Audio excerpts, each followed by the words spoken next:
Olá, pessoal do sétimo ano. Vamos para mais um módulo, tá? Formações mistas. Vamos falar do Pantanal. Esse será o último módulo, então, que a gente vai falar sobre os biomas terrestres. Depois a gente vai entrar nos biomas aquáticos, né? E quando a gente fala de Pantanal, do material de vocês, a gente começa com esta imagem e perguntas como estas. Em 2020 aconteceram muitos incêndios no Pantanal e quais foram as causas desses incêndios, né? Ou a segunda pergunta, como um bioma que possui tanta água e umidade pode sofrer incêndios?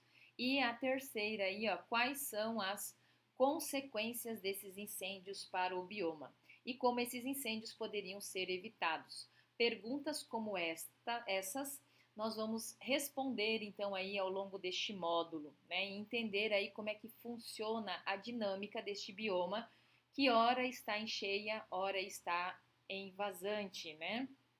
Então vamos lá.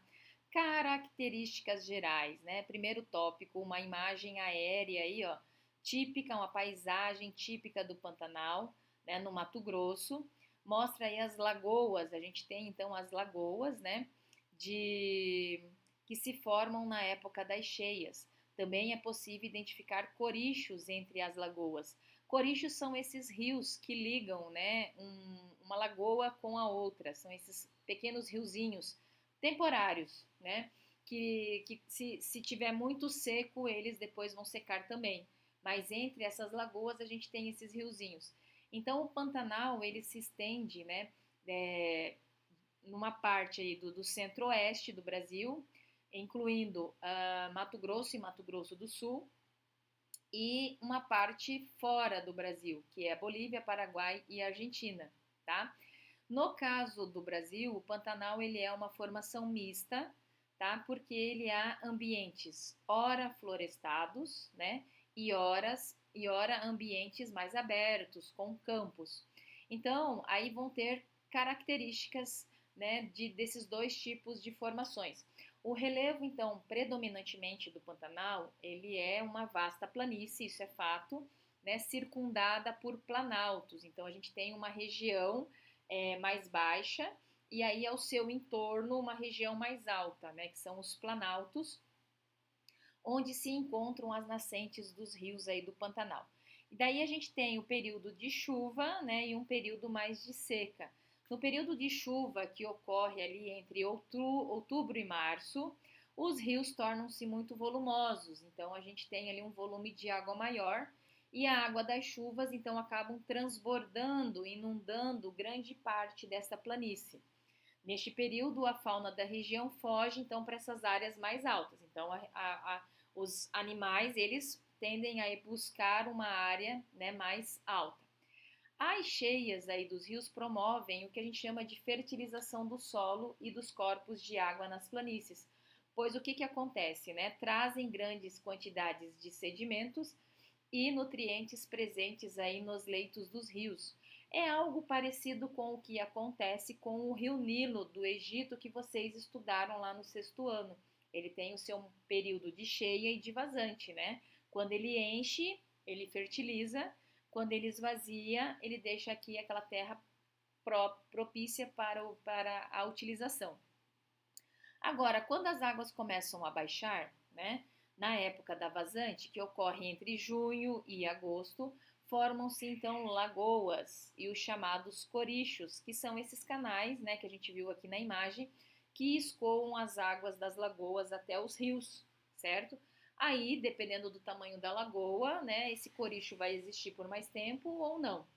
Apesar de receber este nome por lembrar ser um pântano, né? O Pantanal não é um pântano verdadeiro. Então a gente não pode associar Pantanal com pântano porque são características diferentes. Os pântanos, eles são regiões permanentemente inundadas.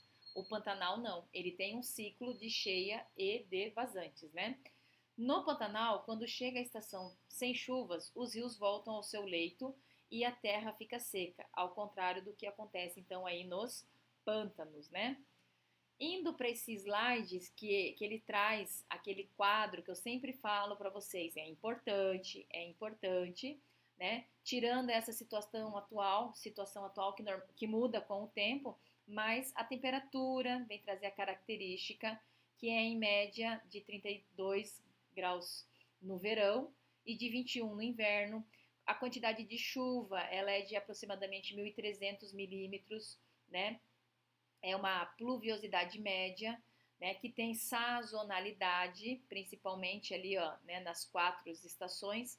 Nós temos a vazante, a seca, a cheia, a enchente e a cheia. O Pantanal ele traz essa divisão, né, de vazante, seca, enchente e cheia, tá? Nós temos aqui, ó, o solo, que é rico em matéria orgânica, devido a esse momento das cheias e vazantes, né? E o ecossistema, essa região, ela é dividida em duas, ó, florestas e formações naturais não florestadas. As florestas são aquelas partes mais altas que não se alagam, tá? E ocupam aí cerca de 28% do Pantanal. E as formações naturais não florestadas incluem aí os campos alagados, e apresenta aí uma quantidade de 52% então da área total do Pantanal, né? E por fim, a gente tem esse mapa do Brasil mostrando aqui onde está o Pantanal no Brasil. Ele pega parte do Mato Grosso e Mato Grosso do Sul. Né? Com relação à vegetação, ela é formada principalmente aí por espécies, né, que vêm aí, ó, da Amazônia, tá? Então, formação florestada, do Cerrado, que é essa região aqui. Então, uma formação aberta, embora também existam espécies que são exclusivas ou endêmicas aí do Pantanal, como o carandá, que é uma palmeira, né, semelhante então à carnaúba. Existe também o predomínio de gramíneas, arbustos e árvores de médio porte, né, encontrados em algumas regiões. E com relação à fauna, agora a gente está falando dos animais, o Pantanal é conhecido por uma região muito rica e exuberante, principalmente em aves, né? Aves migratórias aí.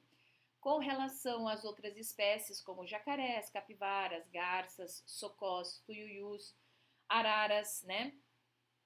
São de fácil visualizações nas paisagens aí do Pantanal, e muitos são os impactos que o Pantanal está sujeito, né? A maioria deles por ação do homem, é aquilo que eu falo, onde o homem põe o dedinho, né? Ele acaba estragando muitas vezes, como a questão do desmatamento, das queimadas, o mau uso do solo, a erosão das margens dos rios, o assoreamento dos rios, né, e outros corpos d'água, a destruição de nascentes, a poluição das águas e do solo, né, por causa dos agrotóxicos e a invasão aí de espécies exóticas, tá? Tudo isso vai causar aí, né, o desequilíbrio deste bioma tão importante aí para o mundo, porque ele é praticamente único, né? Então nós temos isso. Pessoal, o que eu queria falar com vocês até este momento era isto, e eu aguardo vocês então numa próxima oportunidade. Tchau, tchau.